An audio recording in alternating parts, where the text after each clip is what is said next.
तो बच्चे आज जो है मैं एक टॉपिक लेकर आया हूं बच्चे। वो है पोयम का। वो टॉपिक बच्चे पोयम का, क्योंकि कभी कभार होता है क्या कि हम लोग पोयम तो पढ़ रहे होते हैं, लेकिन हम लोग कभी ये अंदर से मतलब टटोलने का या ढूंढने का प्रयास नहीं करते हैं कि पोयम आखिरकार जो है क्या है, या फिर पोयम जो है किस चिड़िया का नाम है, और पोयम के कौन कौन से प्रकार होते हैं।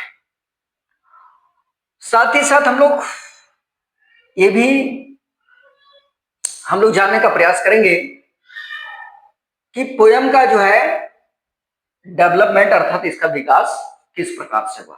पोयम जो आप देख रहे हैं, हम लोग देखेंगे कि पोयम का जो है विकास जो है, इसका जो विकास का जो कालक्रम है वो कैसा है, इसको हम लोग क्या करेंगे, देखने का प्रयास करेंगे बच्चों। तो दरअसल सबसे पहले हम लोग क्या है जानने का प्रयास करेंगे पोयम आखिरकार है क्या। पोयम का हिंदी मीनिंग होता है बच्चे कविता। पोयम का हिंदी मीनिंग क्या होता है? कविता। तो कविता क्या है? इस साहित्य की वह विद्या है साहित्य की वह विद्या है जिसमें लोगों की जो है भावनाएं, उसके विचार, उसके कल्पना को कलात्मक और लयबद्ध तरीके से व्यक्त करना ही क्या कहलाता है बच्चों? पोयम है। मतलब क्या? साहित्य विद्या की वह रचना है जिसमें लोगों की व्यक्तिगत भावनाएं, लोगों के विचारें, लोगों की कल्पनाएं को कलात्मक और लयबद्ध तरीके से प्रस्तुति है। अब बच्चे हम लोग देखेंगे इसकी जो डेवलपमेंट अर्थात जो है विकास किस प्रकार से हुआ। तो पोयम का जो विकास है बच्चे, उसको आप देखिएगा, ये पोएसिस से होता है। किससे होता है? पोएसिस। पोएसिस एक ग्रीक शब्द है, और क्या ये कलांतर मतलब क्या? आगे चलकर। कलांतर दैट मीन्स क्या है? ये आगे चलकर। ये क्या हो गया? पोयमा। क्या हो गया? ये पोयमा, जो कि क्या है? एक लैटिन शब्द है बच्चों। पोयमा क्या है? एक लैटिन शब्द है, और ये आगे बच्चों चलकर जो है ये करंट फॉर्म में देखोगे तो इसको हम लोग क्या कहते हैं? पोयम कहते हैं बच्चों। क्या कहते हैं? पोयम। और पोयम इस क्या होता है? कविता। तो पोएसिस कौन सा वर्ड है? एक ग्रीक शब्द है। आगे ये डेवलप होता है बच्चों पोयमा, जो कि क्या, इसको पोयमा लैटिन शब्द कहते हैं। और पोयमा से अभी करंट फॉर्म में क्या हमें देखने को मिलता है? पोयम देखने को मिलता है। क्या देखने को मिलता है? पोयम देखने को मिलता है बच्चे। अब हम लोग जो है इसके विकास के बारे में मैंने बता दिया कि पोयम का विकास प्रकार से हुआ।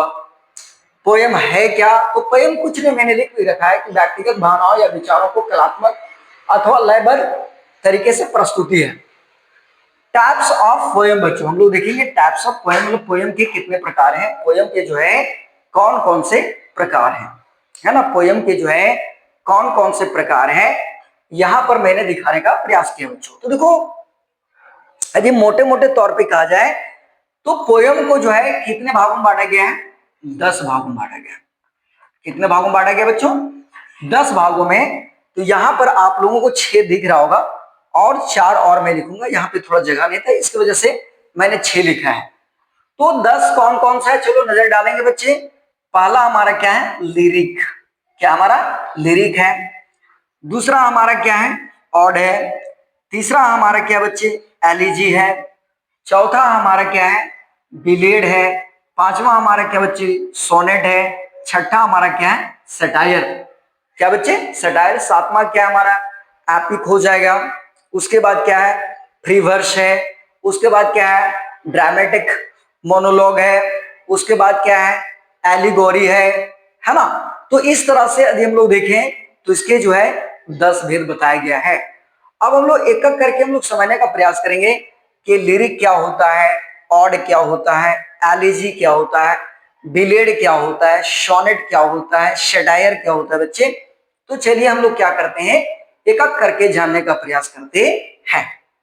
तो देखो यहां पर क्या लिखा हुआ है? लिरिक। लिरिक मीन्स क्या होता है? गीत होता है। लिरिक मीन्स क्या होता है? गीत। लिरिक मीन्स क्या होता है बच्चे? तो जवाब होना चाहिए गीत होता है। यहां पर क्या है आप लोग देखेंगे, ये कुछ नहीं, व्यक्तिगत भावनाओं की क्या है, ये अभिव्यक्ति और कुछ नहीं।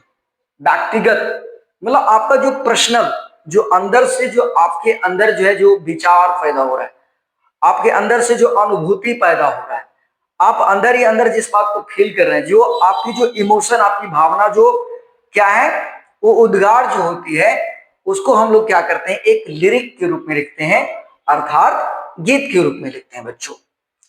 दूसरा नंबर क्या है, ऑड। क्या है बच्चे, ऑड है। ऑड मीन्स क्या होता है, ऑड मीन्स होता है प्रशंसा गीत, या फिर बच्चों इसको हम लोग क्या कहते हैं, सम्मान गीत भी कहते हैं। क्या कहते हैं, सम्मान गीत भी कहते हैं। क्या कहते हैं, सम्मान गीत भी कहते हैं बच्चों। ऑड मीन्स क्या होता है, प्रशंसा गीत, या फिर क्या होता है, सम्मान। मतलब क्या है, मतलब किसी व्यक्ति की प्रशंसा में लिखा हुआ गीत, या फिर किसी वस्तु की प्रशंसा में लिखा हुआ गीत, या फिर क्या है, किसी के विचार है ना, किसी का विचार की जो है आप प्रशंसा के लिए जो गीत लिखते हैं, उसको हम लोग क्या कहते हैं, ऑड। तो ऑड क्या होता है, जो प्रशंसा के लिए जो गीत लिखी जाती है, या किसी सम्मान के लिए जो गीत लिखी जाती है, उसी को हम लोग क्या कहते हैं, ऑड कहते हैं। एक फेमस जो है पोयम्स है ऑड टू नाइटिंगेल। क्या है, ऑड टू नाइटिंगेल, मतलब क्या है, एक बुलबुल की प्रशंसा में लिखी गई क्या है, ये गीत है, ऑड टू नाइटिंगेल बच्चों। नेक्स्ट हम लोग बात करेंगे एलिजी। क्या लिखा हुआ है, एलिजी। नेक्स्ट लिखा हुआ है एलिजी, लिखा हुआ है। एलिजी मीन्स होता है शोक गीत, या फिर आप इसको कह सकते हैं दुख गीत कह सकते हैं, है ना। आप इसको शोक गीत कह सकते हैं, या फिर क्या कह सकते हैं, आप दुख गीत कह सकते हैं। जैसे मान लो कोई व्यक्ति डेथ कर गया, या फिर किसी का पैर कटा हुआ है, या किसी का चोट है, या फिर किसी अपना व्यक्ति को खो दिया, या फिर किसी का जो अपना खुद का जो व्यक्ति था वो खो गया, तो उसकी याद में जो हम लोग गीत जो लिखते हैं, या फिर गीत को जो हम लोग पढ़ते हैं, वही हमारा क्या है, एलिजी होता है। क्या होता है, एलिजी। तो एलिजी को शोक गीत कहो, या फिर क्या कहो, दुख गीत, जो कि यहाँ पर लिखा भी हूं। दुख या फिर शोक व्यक्त करने वाली जो क्या होती है, कविता होती है। उसमें एक देखिए कविता है आपका है बच्चे, पैराडाइज लॉस्ट है। देख पा रहे होंगे यहाँ पर क्या, पैराडाइज लॉस्ट है बच्चों।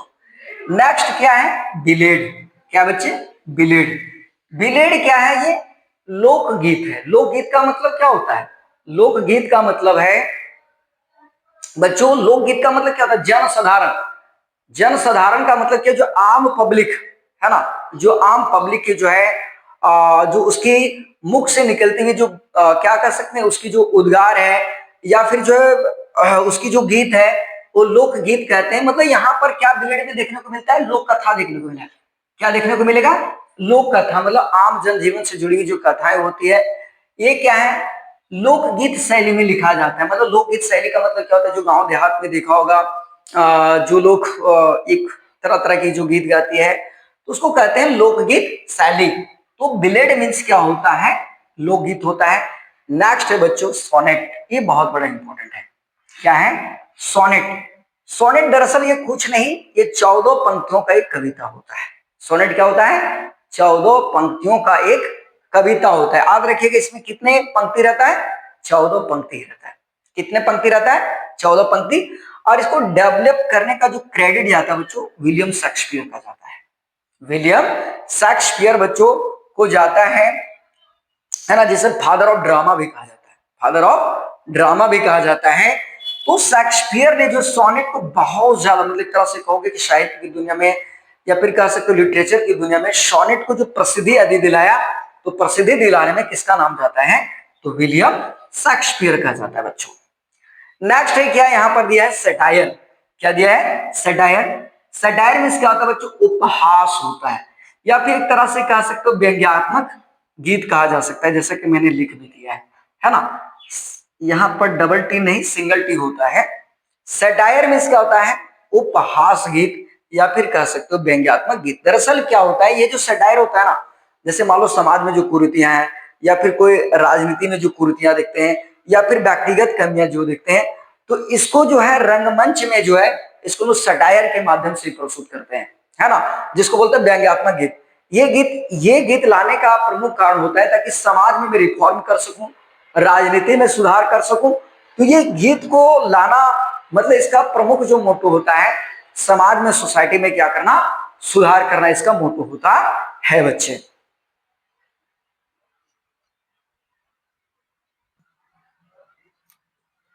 तो बच्चे अभी मैंने जो है 6 किया, उसके बाद आप लोग देखिएगा 7वां नंबर का है ना। 7वां नंबर क्या है आपका? एपिक। एपिक मीन्स क्या होता है बच्चों? महाकाव्य होता है। एपिक मीन्स क्या होता है? जो बड़े बड़े जो ग्रंथ होते हैं ना, बड़े बड़े जो ग्रंथ होते हैं उसी को हम लोग कहते हैं एपिक कहते हैं। इसी को हम लोग क्या कहते हैं? एपिक कहते हैं।